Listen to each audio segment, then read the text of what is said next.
আমি মনে করি ভাই, এই পৃথিবীর সব থেকে দামি জিনিস হলো বাবা মা।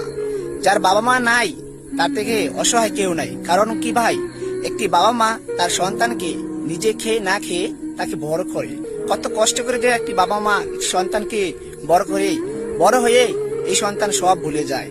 এই পৃথিবীর মাধ্যমে যার বাবা মা নাই সে বুঝে বাবা হারানোর ব্যথা, এবং কি বাবা না মা না থাকিলে কত যে কষ্ট এই পৃথিবীতে চলতে, কত যে অসহায় সে এখন টের পায়।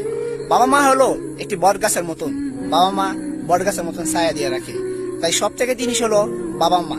বাবা মা নিজে খেয়ে না খেয়ে সন্তানকে খাওয়ায়, কিন্তু আমরা কি করি, বড় হলে সবকিছু ভুলে গিয়ে বাবা মাকে অবহেলা করি, বাবা মাকে দুই চোখে বিষ মনে করি, বাবা মাকে দেখতে পারি না।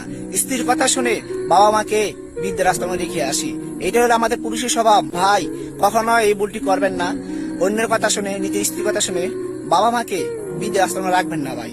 কত কষ্ট করে যে একটি বাবা মা তার সন্তানকে বড় করে, যারা বিবাহ করে সন্তানের বাবা হয়, তখনই তারা বুঝতে পারে যে আমাদের বাবাও ঠিক আমাদের এত কষ্ট করে আদর যত্ন করে বড় করছে। তো ভাই, ভিডিওটি ভালো লাগলে লাইক কমেন্ট শেয়ার করবেন, অন্যকে দেখার সুযোগ করে দিবেন। ধন্যবাদ সবাইকে।